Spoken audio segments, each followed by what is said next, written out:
permission, it has to first seek permission from the Prime Minister itself. What sort of provision is this? Why will the government try to put his own man in danger? Merging of the CBI with the Jan Lokpal with the anti-graft watchdog will in other way increase the independency of the CBI and thus help the CBI to work in a more effective and an efficient manner. Now another question that was prominently heard, that what if the Jan Lokpal bill itself turns to be corrupt? A pretty interesting question, isn't it? So let me make it clear that the Jan Lokpal committee, including the chairperson, is selected by the leader of opposition from the Lok Sabha, Prime Minister as a representative from the government, representatives from the Supreme Court which is independent, 2 Chief Justices from the High Court which is independent, and EC and so on. This provision itself rules out the chances of corruption within the Lokpal. But still, if you say that, if the Lokpal turns to be corrupt, then any common man like you and me can file a complaint against the corrupt Lokpal officer in the Supreme Court, and if the Supreme Court finds that person guilty, then he will be dismissed as well as prosecuted within 2 months of the date of complaint. Many of us may feel that this Jan Lokpal will eradicate only 60% of corruption. Is this 60% useless? Just think sensibly. This 60% is also very important for a country like India, where corruption is one of the main factors, main hindrances to Indian development. And I am 100% sure that after the establishment of the bill, after this bill becomes an act, the corruption, it will be successful in eradicating the corruption to almost 100%. It's true that we all need to reform from inside, but it has been years since when great men have been telling about this. It just goes like the saying that लातों के भूत भातों से नहीं मानते. We need to have such strict rules out of those 2,400 rules which are so strict that people do not even dare to think about corruption. This Jan Lokpal bill, all in all we can say that this Jan Lokpal bill is the bill of the common man. But presently this Jan Lokpal has reduced to a mere joke part. We all need to think in a more sincere and dedicated manner, keeping politics aside, for the betterment of the nation and for the nation's citizens. I am very sure and I am very confident to say that this Jan Lokpal would be successful in erasing the blot of corruption from the Indian man. At the end, I would remain firm in my opinion. I would wrap up and continue to say that this Jan Lokpal bill was an end, is an end, and will be an end to the sea of corruption that is prevailing in India. Ina Kingrani, Anil Rathod. I call upon our next participant, Suresh Vishwakarma.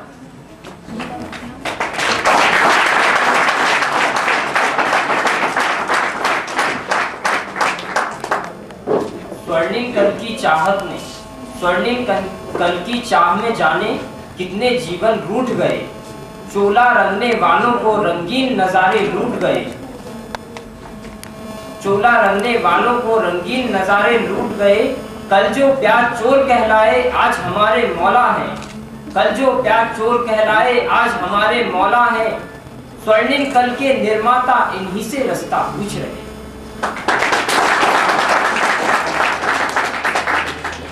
इस programme के organiser, all the guests, judges and all the participants, good afternoon to everyone. I am Suresh Vishwakarma from GSCC College.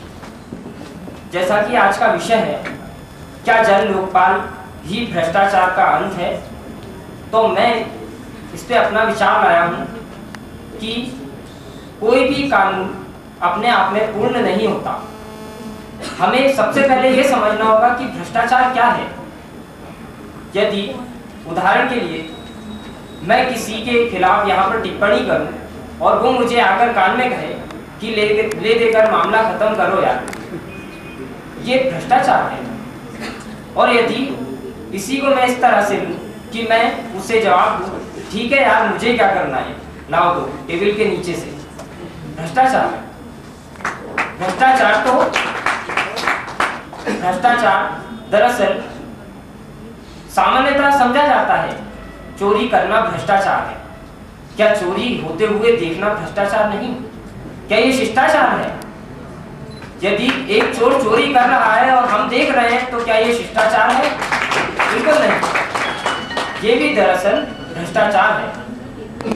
यदि जन Lokpal bill पारित हो गया तो आप इससे कितनी अपेक्षाएं रखते हैं?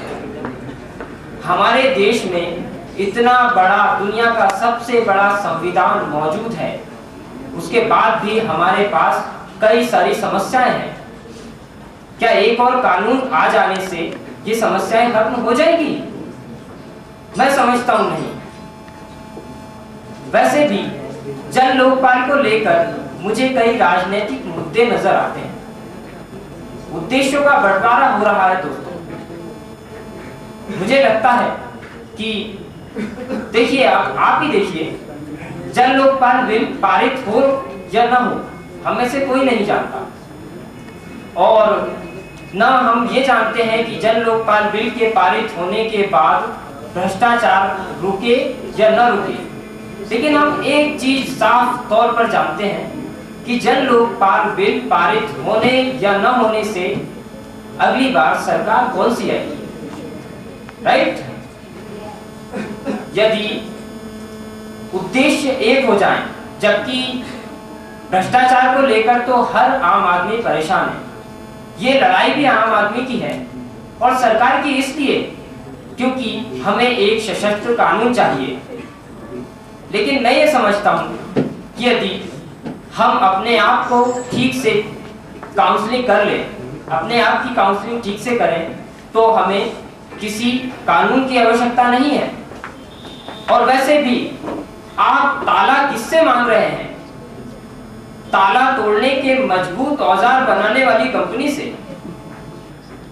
तो मुझे यह लगता है कि हमें अपनी काउंसलिंग करना जरूरी है। हम पहले अपने आप की जांच करें कि कहीं हमने कुछ वो तो नहीं किया जो कोई करता हुआ हमें सड़क पर मिल जाता तो हम उससे नफरत के सिवा और कुछ नहीं करते। कहीं हमने कुछ वो होते हुए तो नहीं देखा जो हम जन लोकपाल के बाद होने देना नहीं चाहते।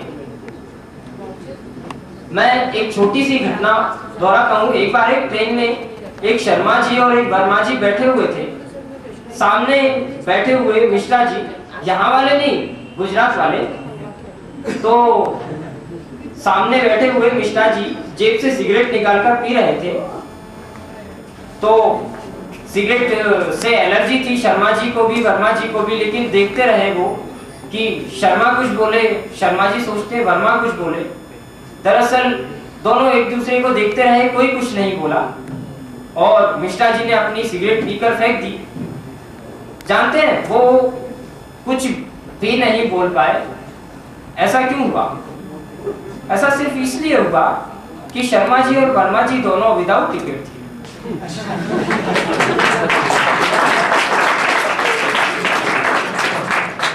तो दोस्तों, हमारा देश वैसे भी, हमारे देश के नेताओं ने बड़ा सौभाग्य पाया है कि एक मुद्दा भर ले आइए, सरकार हम बनाएंगे।